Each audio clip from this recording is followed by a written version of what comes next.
أعوذ بالله من الشيطان الرجيم بسم الله الرحمن الرحيم أرأيت الذي يكذب بالدين فذلك الذي يدع اليتيم ولا يحض على طعام المسكين فويل للمصلين الذين هم عن صلاتهم ساهون الذين هم يراءون ويمنعون الماعون اللهم صل على محمد وعلى آل محمد كما صليت على إبراهيم وعلى آل إبراهيم إنك حميد مجيد सूरत माऊन के पाक नाज़िल थी 7 आयतों पंजवीह कलमा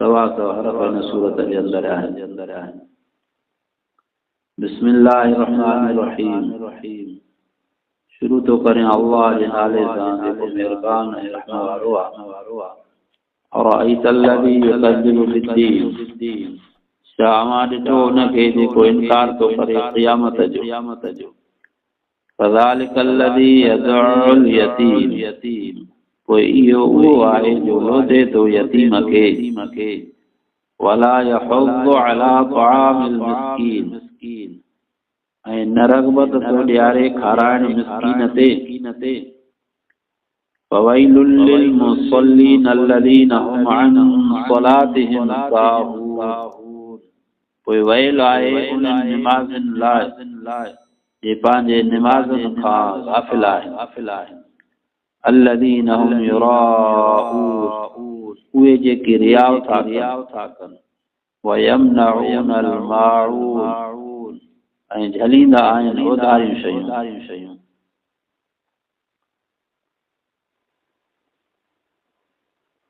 अल्लाह पाक रसूलुल्लाह सल्लल्लाहु अलैहि वसल्लम के फरमाए थो शामा ॾिठो आहे उन शख्स खे जो क़यामत जो इनकार तो करे या ए रसूल करीम सल्लल्लाहु अलैहि वसल्लम अमा अहिड़े शख्स जो अहवाल ॿुधण घुरो था फ़ज़ालिकल्लज़ी यदउल यतीम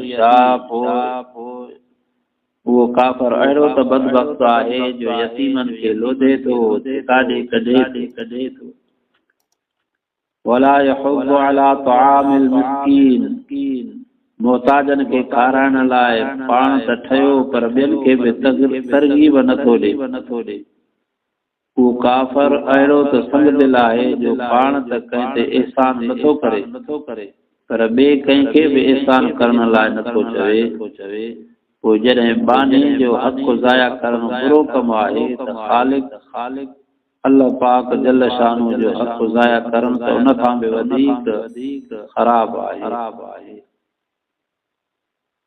फ़वैलुल लिल मुसल्लीन अल्लज़ीना हुम अन सलातिहिम साहून अहिड़नि निमाज़नि लाइ तमामु वॾी हलाकत ऐं ख़ुवारी आहे जेकी पंहिंजे निमाज़ खां गाफ़िल आहिनि यानी नथा पढ़नि वयल जहन्नम में हिकु वादी आहे जंहिं हिन वादीअ खां ॿियूं वादियूं या तबका जहन्नम जा रब खां पनाह घुरंदा उन वयल वादीअ में उहे माण्हू पवंदा जेके निमाज़ नथा पढ़नि या पढ़नि था त वक़्त ते नथा पढ़नि वक़्त टारे करे पढ़नि था जमायत सां शामिल नथा थियनि उन्हनि जे लाइ वयल आहे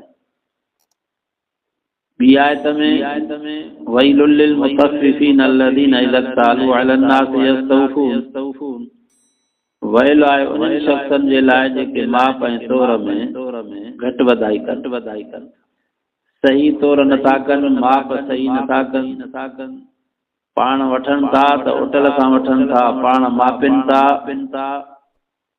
त कसर करे वठनि था जॾहिं वरी पाण ॿियनि खे ॾियनि था त खुटाए था ॾियनि अहिड़नि माण्हुनि जे लाइ वयल आहे वैलुल लिकुल्लि हुमज़तिल लुमज़ह उन्हनि माण्हुनि जे लाइ बि वयल आहे जेके ताना हणनि था ग़िला कनि था ऐं माल खे जमा करे गणे करे रखनि था। अल्लाह पाक खां दुआ आहे त रब साईं समूरन क़िस्मनि गुनाहनि जे खां बचाए पोइ उन्हनि माण्हुनि जे लाइ वयल आहे। हाणे असां माण्हू पाण में ॾिसूं त निमाज़ असां में केतिरी आहे, तानेबाज़ी केतिरी आहे, गिला केतिरी आहे। सिर्फ़ माल मथां माल जमा करणु, हुनखे वधाइण जो फ़िकिर। बाक़ी इहो न आहे त अल्लाह पाक माल ॾिनो आहे त हुनजी ज़कात कढूं, ख़ैर ख़ैरात कयूं, इन माल जो हक़ अदा कयूं। लख आमदनी हूंदी त 1.5 लख जी सोचींदो त अञा हिन शइ खे वधायां, भले वधाए पर हिन जो हक़ अदा कर। ज़कात सारे संभाले करे मुस्लमान खे कढणी आहे। खैरात खैर इन जी त का हद कोन्हे। बाक़ी ज़कात 12 महीने हिसाब करे 40 हिसो पाबंदीअ सां कढणी आहे।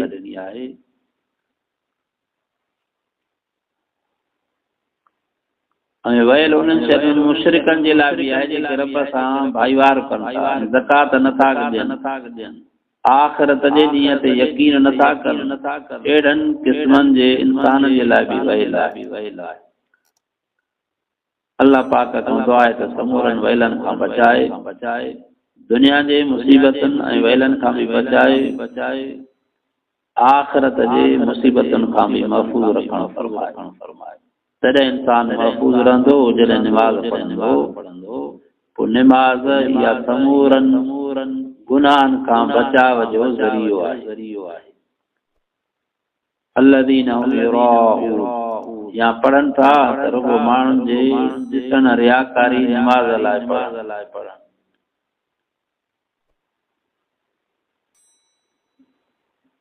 जेको अमल कयूं माण्हुनि खे ॾेखाव जे लाइ, अहिड़नि क़िस्मनि जे माण्हुनि लाइ बि वयल आहे त जेको इंसान अमल करे रब खे राज़ी करण जे लाइ। इन्नमल अअमालु बिन्नियात रसूलुल्लाह सल्लल्लाहु अलैहि वसल्लम फरमायो, अमलनि जो दारो मदार नियतुनि ते आहे। जहिड़ी नियत तेड़ी मुराद। तंहिंजे करे इंसान जेको बि भलो कमु आहे, कंहिंसां ख़ैर ख़्वाही आहे, उहा रब खे राज़ी करण जे लाइ करे। वाह जे लाइ न, ॾेखाव जे लाइ न। रब राज़ी। हदीस पाक जे अंदर अचे तो क़यामत जे ॾींहुं अल्लाह तबारक व तआला मालदार खे घुराए करे पुछा कंदो त मां तोखे माल ॾिनो, हुनजो हक़ अदा छा कए? उहो चवंदो रब साईं तूं मूंखे माल ॾिनो, मां तुंहिंजे राह में ख़र्च कयो, ग़रीबनि सां हमदर्दी कई, मदरसनि मस्जिदनि सां तावन कयो। अल्लाह पाक जे तरफ़ खां जवाब मिलंदो, कूड़ थो ॻाल्हाएं, तो इन जे लाइ कयो त माण्हू मूंखे सखी चवनि, मुंहिंजी तारीफ़ हुजे। उहा तारीफ़ तोखे दुनिया जे अंदरि मिली वई, मलाइकनि खे हुकुम थींदो त हिनखे ऊंधे कंध जहन्नम में उछलायो, ऊंधे मुंहुं कंध जहन्नम में उछलायो। अहिड़े नमूने सां आलिम खे घुरायो वेंदो। अल्लाह पाक पंहिंजा एहसान हुनखे यादि ॾियाराईंदो, मां तोखे इल्मु ॾिनो, तो हुनजो हक़ अदा कहिड़ो कयो? उहो माण्हू चवंदो, आलिम सगोरो चवंदो अल्लाह साईं मां तुंहिंजे तौहीद खे ॿुधायो, क़ुर पाक पढ़ी माण्हुनि खे ॿुधायो, वाइज़ कयो, नसीहत कई, माण्हुनि खे पढ़ायो,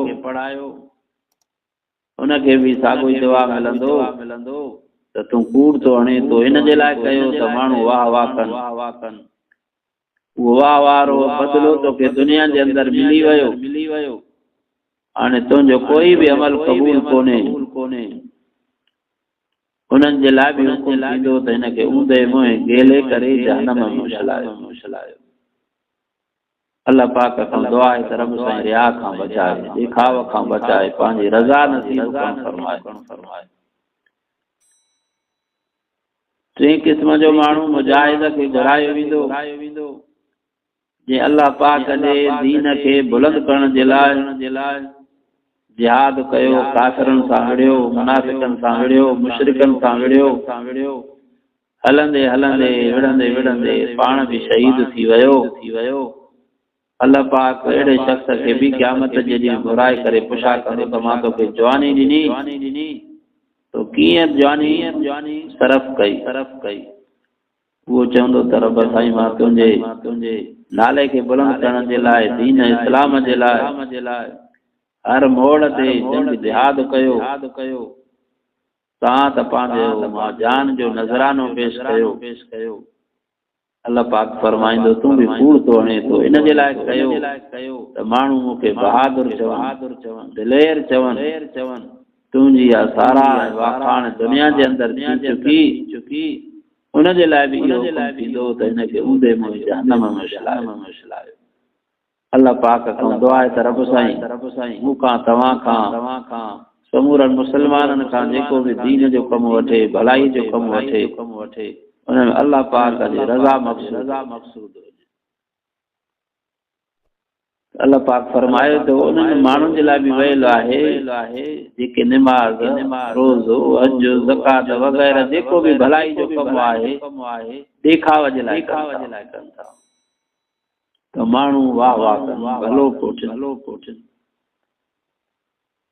वयमनऊनल माऊन, उन्हनि माण्हुनि जे लाइ बि वयल आहे ज़कात बिल्कुलु नथा ॾियनि, ओधारियूं शयूं रोकनि था।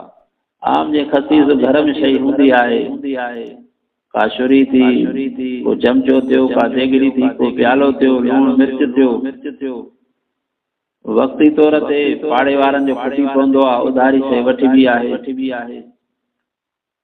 त पोइ अहिड़ी शइ जेको मनो थो करे माण्हू, या पाणी आम आहे, पाणी कंहिंखे भरणो नथो हुजे, बहरहाल अहिड़नि क़िस्मनि जे माण्हुनि जे लाइ बि को मर्द हुजे, औरत हुजे, वयल आहे। बाक़ी हिकिड़ी शइ आहे, माण्हू जी आदत हूंदी आहे शइ वठी करे मोटाइणो कोन हूंदो आहे, बस वरी जॾहिं मालिक उनखे होशियारी वठाए या पाण वञी करे वठी अचे।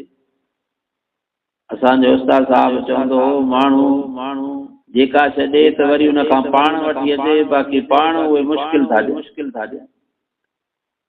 तंहिंजे करे जेका शइ उधारी कंहिंखां वठिजे इहो हुनजो हक़ आहे, उन मां कमु वठी करे, फ़ाइदो वठी करे वरी उनखे वापसि ॾिजे। जे खाइण ऐं पीअण जी शइ आहे त ओतिरी वरी मापे करे उनखे उहा शइ वापसि करे ॾिजे। अटो आहे, घरनि मां खुटी पवंदो आहे, वरी वठिबो आहे। पोइ जॾहिं माण्हू पाण यादि कनि त तव्हां अटो वठी आ, उहो असांखे पुॼायो। या किन जी आदत हूंदी आहे त जेका शइ वठंदा आहिनि समय करे वठंदा आहिनि, ऐं जॾहिं पाण वापसि ॾींदा त मिड़ई उनखे मापो करे ॾींदा। इहो बि नाजाइज़ आहे। दुआ आहे अल्लाह पाक खे तव्हांखे जमी मुस्लमाननि खे इन्हनि ॻाल्हियुनि जे मथां सही नमूने सां अमल करण जी तौफ़ीक़ अता फरमाए। तफ़सीर कबीर में इमाम फ़खरुद्दीन राज़ी रहमतुल्लाह अलैहि लिखे थो त पहिरियूं 3 आयतूं ही अबू जहल जे ख़्वारीअ में नाज़िल थियूं, छो त हुन जो क़ाइदो हूंदो हो जो यतीमनि जा माल खाई वेंदो हो, पोइ उन्हनि खे लोधे कढी छॾींदो हो। काफ़ी दफ़ा क़ुरान पाक जे अंदरि अल्लाह पाक इन यतीमनि जे माल जे मुतालिक़ पारतूं करणु फरमायूं।